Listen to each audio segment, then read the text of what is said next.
Hello everyone, नमस्ते। आज मैं उपस्थित हूँ आप लोगों के सामने भ्रामरी प्राणायाम को लेकर। भ्रामरी प्राणायाम शुरू करने से पहले मैं आप सभी लोगों से रिक्वेस्ट करना चाहती हूँ कि प्लीज़ अगर आप चैनल पर नए हैं तो चैनल को सब्सक्राइब कर दीजिए, बेल आइकन का बटन दबा दें ताकि आपको न्यू वीडियो के नोटिफिकेशन मिलते रहें, और वीडियो को लाइक ज़रूर कर दें और बाकी लोगों के साथ भी शेयर करें। चलिए तो जानते हैं भ्रामरी प्राणायाम। भ्रामरी प्राणायाम क्या है? भ्रामरी प्राणायाम जैसा कि इसका नाम है वैसा ही इसका, जब हम इस प्राणायाम को करते हैं तो साउंड भ्रमर की तरह ही आता है। तो भ्रामरी मीन्स भ्रमर। जिस प्राणायाम में भ्रमर की तरह गुंजन होगा या जो भ्रमर की तरह गुंजायमान है, उस प्राणायाम को हम भ्रामरी प्राणायाम कहते हैं।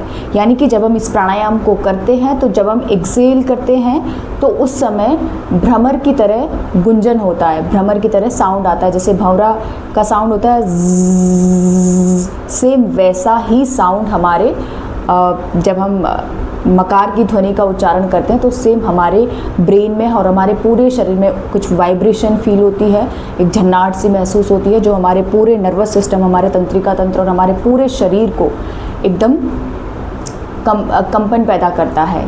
तो ये हमारा भ्रामरी प्राणायाम है। भ्रामरी प्राणायाम को हालांकि टेक्स्ट में ये भी कहा गया है कि जब हम सांस लेते हैं उस समय भी उसमें भ्रमर का साउंड होता है। उस समय अगर आप वो साउंड नहीं ला पाते हैं तो जिस प्रकार से उज्जाई प्राणायाम में यहाँ पे थोड़ा सा अपने थ्रोट की मसल्स को कॉन्ट्रैक्ट करके यहाँ से सांस भरते हुए सांस को आपको एकदम यहाँ पे फील करना है, तो वहाँ पे वो थोड़ा सा साउंड आने की संभावना होती है। लेकिन जब हम सांस छोड़ते हैं तो उस समय प्रॉपर तरीके से भंवरे की तरह गुंजायमान होता है। अब हम समझते हैं कि भ्रामरी प्राणायाम को कैसे किया जा सकता है, इसकी क्या विधि है। तो हम हर प्राणायाम में समझ रहे हैं कि बैठने की हमारी हमेशा सेम स्थिति, चाहे आप बेड पे बैठ के कर रहे हैं, चाहे आप सोफे पे बैठ के कर रहे हैं, चाहे आप चेयर पे बैठ के कर रहे हैं, चाहे आप नीचे बैठे हैं, आपका कमर और गर्दन सीधी होनी चाहिए। ठीक है। अब हम ये बैठने की हमारी स्थिति है, चाहे जो भी ध्यानात्मक आसन, चाहे आप सुखासन में बैठे हों, चाहे आप किसी भी पद्मासन, अर्ध पद्मासन, जिस भी आसन में आप देर तक बैठ सकते हैं, लेकिन वो ध्यानात्मक आसन होना चाहिए, उस आसन में बैठे।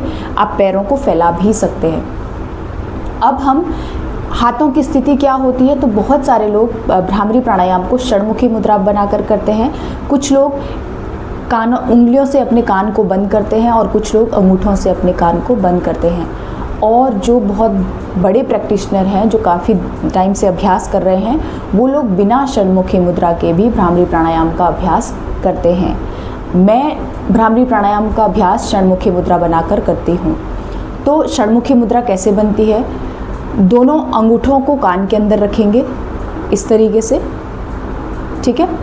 अपनी इंडेक्स फिंगर को आँख के ऊपर रखेंगे, मिडिल फिंगर को नाक के बगल में, नाक को बंद नहीं करना है, नाक के साइड में, और हमारी ये जो रिंग फिंगर होती है इसको होंठों के ऊपर, और सबसे छोटी जो उंगली होती है इसको साइड में रखना है। ये हमारी षडमुखी मुद्रा है।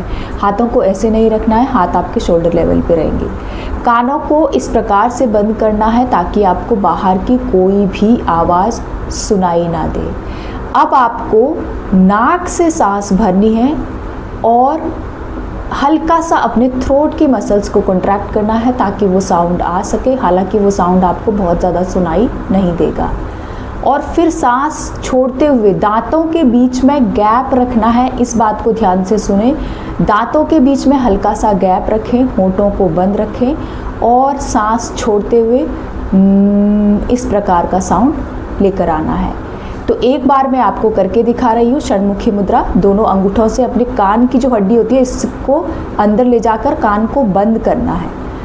अब आपको नाक से गहरी लंबी सांस भरें,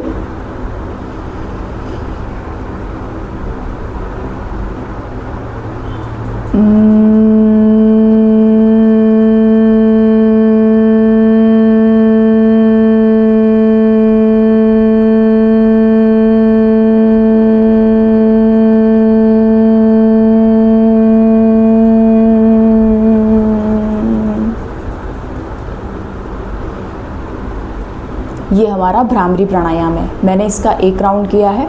आप इसको 5 मिनट, 10 मिनट, 20 मिनट, जितनी भी देर आप इसको कर सकते हैं। आप कम से कम 5 मिनट और ज़्यादा से ज़्यादा 20 से 25 मिनट तक आप इसका अभ्यास कर सकते हैं।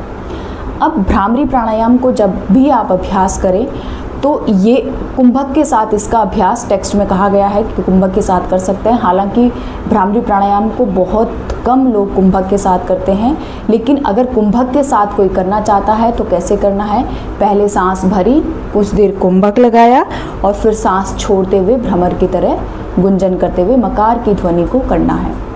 जब हमारा ये अभ्यास बढ़ता जाता है तो इनिशियली तो आपको सिर्फ इस वाले एरिया में वो कंपन महसूस होगी, लेकिन जैसे जैसे आपका ये अभ्यास बढ़ता जाएगा आपके पूरे शरीर में वो कंपन महसूस होगी और वो साउंड, ये एग्जैक्ट यही साउंड आपके, आप जब आप कभी फील करते होंगे आप एकदम से आराम से सोए हुए हो और आपके कान के पीछे आके भंवरा अगर आता है एकदम से, वो ऐसा ही साउंड, इस तरीके का साउंड आपको, सेम साउंड आपको अपने कान में सुनाई देगा। तो ये तो था भ्रामरी प्राणायाम को करने की विधि कि हम इसको किस प्रकार से कर सकते हैं।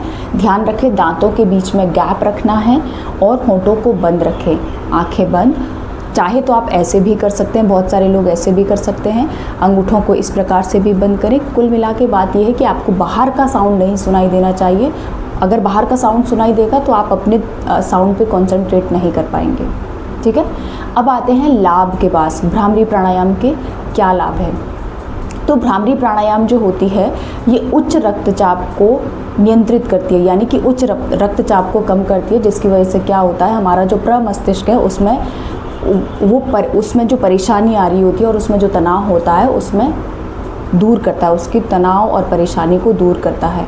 ठीक है, इसके अलावा भ्रामरी प्राणायाम हमारे क्रोध और चिंता को भी दूर करता है, हमारे तनाव को दूर करता है। जो जिस भी प्रकार की चिंता, बहुत ज़्यादा किसी को एंजाइटी होती है या किसी को एंगर इशू होता है तो उसको दूर करता है भ्रामरी प्राणायाम। आपकी वॉइस की क्वालिटी को भ्रामरी प्राणायाम अच्छी करता है, क्वालिटी आपकी बढ़ाता है। और जिन लोगों की रिसेंट सर्जरी हुई होती है वो लोग भ्रामरी प्राणायाम का अगर अभ्यास करते हैं तो उनकी रिकवरी बहुत तेज़ी से होती है, घाव बहुत तेज़ी से भरते हैं। तो ये बहुत सारे, इसके अलावा भी भ्रामरी प्राणायाम आपको एकाग्रता लेकर आता है। और भ्रामरी प्राणायाम, अगर मैं स्पिरिचुअल लेवल पे बात करूं तो भ्रामरी प्राणायाम ऐसा प्राणायाम है जो आपको मेडिटेशन के लिए तैयार करता है। इसके बाद भ्रामरी प्राणायाम के 5-10 मिनट अभ्यास करने के बाद अगर आप मेडिटेशन करते हैं तो आपका मेडिटेशन जो ध्यान होता है वो और भी बेहतर होता है। अब हम आते हैं सावधानियों के पास। तो सावधानियाँ क्या ध्यान रखनी है हमें? भ्रामरी प्राणायाम को हमें लेट के नहीं करना है। जैसे कि मैंने आपको बताया कोई भी प्राणायाम लेट के नहीं करना है, उसी प्रकार से भ्रामरी प्राणायाम को भी आप लेट कर नहीं करेंगे। भ्रामरी प्राणायाम को वो लोग अवॉइड करेंगे जिनको कान से संबंधित कोई भी समस्या है, कान के रोग से पीड़ित हैं, वो लोग भ्रामरी प्राणायाम को अवॉइड करेंगे। अवसाद के मरीज़ जो है, अवसाद से जो लोग जूझ रहे हैं वो लोग भी भ्रामरी प्राणायाम को अवॉइड करेंगे, क्योंकि भ्रामरी प्राणायाम ऐसा प्राणायाम है जो आपको अंतर्मुखी बनाता है। तो अवसाद के समय आप इस अभ्यास को अवॉइड करेंगे। तो ये था हमारा भ्रामरी प्राणायाम। आई होप आप सभी लोगों को वीडियो पसंद आई होगी। अगर आपको वीडियो पसंद आई है तो प्लीज़ वीडियो को लाइक ज़रूर कर दें और बाकी लोगों के साथ भी वीडियो को शेयर कर दें। Thank you, thanks a lot.